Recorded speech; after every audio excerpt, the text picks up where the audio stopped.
Top news 18 শুরুতেই যে খবরের দিকে নজর রাখবো, আজ কন্টাই কোঅপারেটিভ ব্যাংকের ভোট। কাঁথের সমবায় ব্যাংকের ভোটে আধা সেনার নির্দেশ দেয় সুপ্রিম কোর্ট। প্রত্যেক বুথে রয়েছে সিসি ক্যামেরা, আর আদালতের নির্দেশে ভোটে মোতায়েন রয়েছে কেন্দ্রীয় বাহিনী। কড়া নিরাপত্তা চাদরে মুড়ে ফেলা হয়েছে এলাকা এবং সকাল 9টা থেকে শুরু হয়েছে ভোট গ্রহণ প্রক্রিয়া। 1 ঘন্টা অতিক্রান্ত। ভোট গ্রহণ প্রক্রিয়া কেমন চলছে জানবো, সরাসরি চলে যাবো আমাদের প্রতিনিধি সুজিত আমাদের সঙ্গে রয়েছে। সুজিত, 1 ঘন্টা অতিক্রান্ত হয়ে গিয়েছে, কড়া নিরাপত্তা চাদরে এই মুহূর্তে ভোট গ্রহণ প্রক্রিয়া চলছে। কেমন চলছে ভোট গ্রহণ প্রক্রিয়া? একেবারে বলা যায় শান্তিপূর্ণভাবেই ভোট গ্রহণ শুরু হয়েছে এবং কন্টাই কোঅপারেটিভ ব্যাংকের ভোট যখন কিনা জুনিলা গুরুত্ব পেয়ে গেছে, সুপ্রিম কোর্টের নির্দেশে বেশ কিছু বলা যায় যে সিদ্ধান্ত যেটা আরোপ করা হয়েছে নিরাপত্তার খাতিরে, যেখানে সিসিটিভি ক্যামেরা পুরো বলা যায় প্রতিটি কেন্দ্রেই ভোট গ্রহণ কেন্দ্রে রয়েছে। একই সঙ্গে 4টি যে কেন্দ্র রয়েছে কাঁথি এবং এগরার, যেখানে কিনা অত্যন্ত সেন্সিটিভ বলা হচ্ছে, সেই সেন্সিটিভ জায়গাতে কিন্তু কেন্দ্রগুলিতে কিন্তু কেন্দ্রীয় বাহিনী দেওয়া হয়েছে এবং সেই কেন্দ্রীয় বাহিনী এই রীতিমতো বলা যায় যে তারা টহলদারি রাত থেকেই করছে এবং এই টহলদারি করছে কিন্তু মূলত এগরা এবং কাঁথিতে কিন্তু ভোট হচ্ছে। হলদিয়ার যেমন ভোট কেন্দ্র হয়েছে মহিষাদলে, তেমন নন্দকুমার কলেজে নন্দকুমারের ভোট রয়েছে। নন্দকুমার মানে কিন্তু পাঁশকুড়া থেকে, তমলুক থেকে, কোলাঘাট থেকে ভোটাররা আসছেন এবং হেড়িয়াতে ভোট কেন্দ্র রয়েছে এবং এগরাতে রয়েছে একাধিক জায়গায় ভোট কেন্দ্র। সেই ভোট কেন্দ্রগুলি দেখা যাচ্ছে কলকাতাতেও একটি ভোট কেন্দ্র রয়েছে, পশ্চিম মেদিনীপুরেও রয়েছে একটি ভোট কেন্দ্র। অর্থাৎ কিনা জুনেলা কন্টাই কোঅপারেটিভ ব্যাংকের ভোট, অর্থাৎ কন্টাই কোঅপারেটিভের যে একটা বিষয় জানতে চাইবো যে এই যে সমবায় ব্যাংকের এই ভোট আর এই ভোটকে কেন্দ্র করে কেন্দ্রীয় বাহিনী মোতায়েন, সাধারণ এলাকার বাসিন্দারা যারা রয়েছেন, যারা এলাকায় থাকেন, তাদের কি মত, তারা কি বলছেন? তেমন তারা কিন্তু বলছেন, একদিকে যারা ভোটার তারা বলছেন এর ফলে সুবিধে হচ্ছে, কারণ তারা চাইছেন যে ভোটটা নির্বিঘ্ন হোক, শান্তিপূর্ণ হোক, প্রকৃত ভোট হোক। এবং সেই ভোটকে ঘিরে তুমি জানো যে জুনেলা নন্দীগ্রামে কিংবা দেখা গেছে দেউলিয়াতে কিছুদিন আগে এইরকম সমবায় ভোট ছিল, সেখানেই বোমাবাজি হয়েছে, রীতিমতো মারামারি হয়েছে। সেইটা যাতে না হয়, সে ধরনের অবাঞ্ছিত ঘটনা যাতে রোধ করা যায়, তার জন্যই কিন্তু প্রশাসনের তরফে যেটা ব্যবস্থা করা হয়েছে, এখানে দেখা যাচ্ছে এসপি ডিএমকেও কিন্তু ইনভলভ করা হয়েছে। অর্থাৎ কিনা এই সমবায় ভোটে কোনো রকম কোনো গণ্ডগোল যাতে না হয়, অবাঞ্ছিত ঘটনা যাতে না হয়, বিশৃঙ্খল পরিস্থিতি যা না হয়, তার ফলে কিন্তু এ ধরনের ব্যবস্থা জুনেলা সেই ব্যবস্থা মেনেই কিন্তু ভোট গ্রহণ চলছে। এবং তোমাকে বলার মতো কথা, যেটা এই প্রথম সমবায় ভোটগুলিতে এ ধরনের বলা যায় যে ভোটকে ঘিরে তৎপরতা লড়াই চলছে, যেখানে কিনা বিজেপি, তৃণমূল, কংগ্রেস, সিপিএম সবাই কিন্তু ভোট যুদ্ধে বা ভোটের আসরে নেমেছে। এবং এ ধরনের যে ভোটের যে সমবায় ভোটকে ঘিরে অর্থাৎ এই আধা সেনার বাহিনী মোতায়েনে নিয়েও এই মুহূর্তে রাজনীতির পারদও চড়ছে।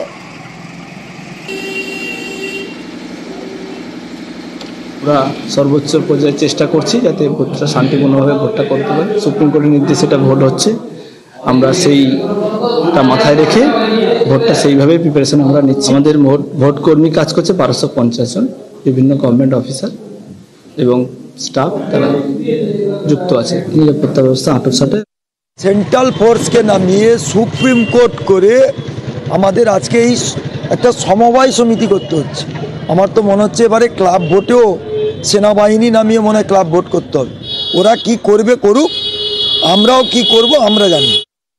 ভয়ে তারা জিতবে না, তাদের কিছু নেই, তারাই আধার সমবায় বাহিনী চেয়েছে, তাদের কিচ্ছু নেই, তারা ভোটার নেই, তারা জিতবে না, ওই জন্য তারা আধার সমবায় বাহিনী চাইছে। সাধারণ মানুষ যারা ভোটার তারা জানে ওদের ভূমিকাটা কি, আধার সমবায় বাহিনীদের নজির সৃষ্টি হলো। নন্দীগ্রামে তৃণমূল বিজেপি আসন সমঝোতা, সমবায় ভোটে চাঞ্চল্যকর অভিযোগ সিপিআইএমের। নন্দীগ্রামে দীনবন্ধুপুর সমবায় ভোটে জোট, আর প্রথমে সব আসনে প্রার্থী দিয়ে পরে প্রত্যাহার। 50-এর মধ্যে 32টি আসনে প্রার্থী তৃণমূলের, আর বাকি 18টি আসনে প্রার্থী দেয় বিজেপি। প্রতিপক্ষ না থাকায় সমবায় ভোটের আগেই ফল। 32 আসনে জয়ী তৃণমূল আর 18 আসনে জয়ী বিজেপি। যতই তৃণমূল বিজেপির বিরুদ্ধে গলা ফাটাক বা বিজেপি তৃণমূলের বিরুদ্ধে গলা ফাটাক, কিন্তু কাজের ক্ষেত্রে বিগত দিনে পঞ্চায়েত নির্বাচনে আমরা দেখেছি মোহাম্মদপুরে পঞ্চায়েতের বোর্ড গঠনে তৃণমূল বিজেপি একে অপরের সঙ্গে যোগসাজশ করে বোর্ড গঠন করলো। আবার আমরা আজকে দেখছি যে দীনবন্ধুপুর সমবায় সমিতিতে একই রকম তৃণমূল বিজেপি বোঝাপড়া করে সিট শেয়ারিং করে নিল যাতে নির্বাচনটা না হয়, অন্য কোনো রাজনৈতিক দল যাতে ওই প্রতিদ্বন্দ্বিতায় অংশগ্রহণ করতে না পারে। স্থানীয় স্তরে আসন সমঝোতা মানলেন নন্দীগ্রামের বিজেপি নেতা সুদীপ দাস।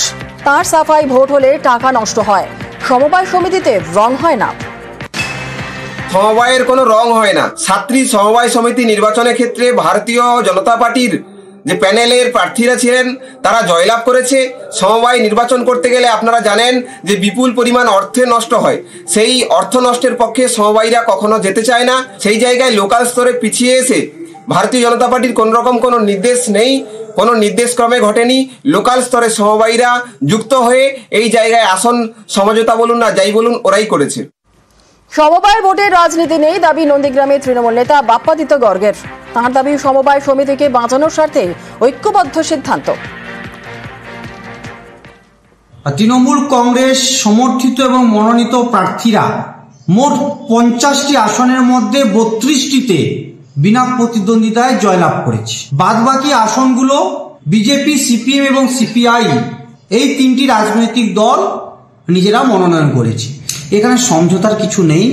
এই সমবায় সমিতিগুলো একটা অরাজনৈতিক প্রতিষ্ঠান। এখানে কোনো রাজনৈতিক দল কোনো প্রতীক নিয়ে নির্বাচনে লড়াই করেন না। সমবায়কে বাঁচানোর স্বার্থে যারা দীর্ঘদিন সমবায় আন্দোলনের সঙ্গে যুক্ত ছিলেন তারা ঐক্যবদ্ধভাবে এই সিদ্ধান্তে তারা উপনীত হয়েছে।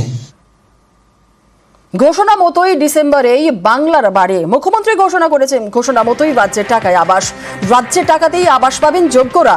গতকাল থেকেই জেলাভিত্তিক অর্থ বরাদ্দ শুরু। আগামী সপ্তাহের শুরুতেই প্রথম কিস্তির টাকা। কেন্দ্রীয়ভাবে অনুষ্ঠানের মাধ্যমে প্রকল্পের সূচনা। বাংলার বাড়ি টাকা নিয়ে একাধিক নির্দেশিকা, 9 দফা গাইডলাইন পঞ্চায়েত দফতরে।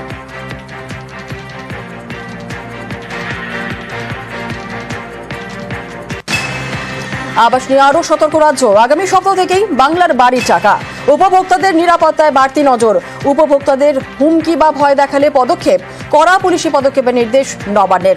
জেলা শাসকদেরও সতর্ক থাকার নির্দেশ।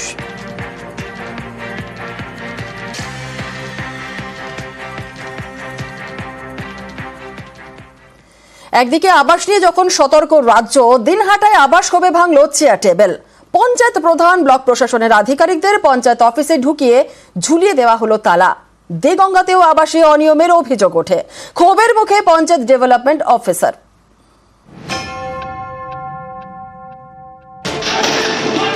গ্রামসভায় ধুন্ধুমা, টেবিল চেয়ার ভাঙচুর, পঞ্চায়েতের গেটে ঝুলিয়ে দেওয়া হয় তালা। এই ছবি কোচবিহারের দিনহাটার ওকরাবাড়ি গ্রাম পঞ্চায়েত। আবাস যোজনার তালিকা প্রকাশের পরেই অনেকের ক্ষোভ।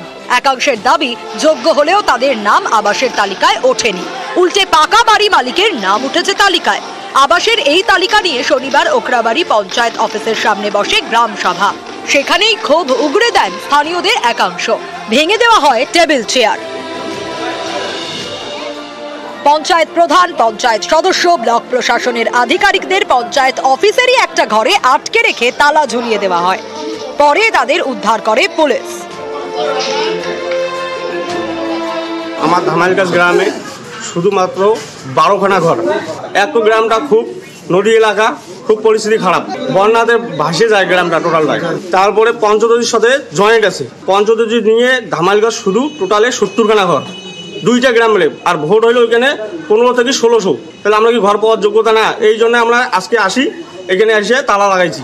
আমাদের ওকরাবাড়ি জিপিতে যে অ্যালটমেন্ট হয়েছে সেই তুলনায় অন্যান্য জিপিতে যেরকম হয়েছে তার শিখি অংশ মনে কর। ওই জন্য ওকরাবাড়ি গ্রাম পঞ্চায়েতের এরিয়া যে সমস্ত জনগণ আছে তারা এখানে এসে এই সমস্ত কথা শুনে তারা এখানে ভাঙচুর শুরু করে দিছে। আমাদের কিছু ঘর অন্যান্য জিপির মতো অ্যালটমেন্ট করে দিলে আমাদের ওকরাবাড়ি বাসিন্দারা একটু খুশি হতো।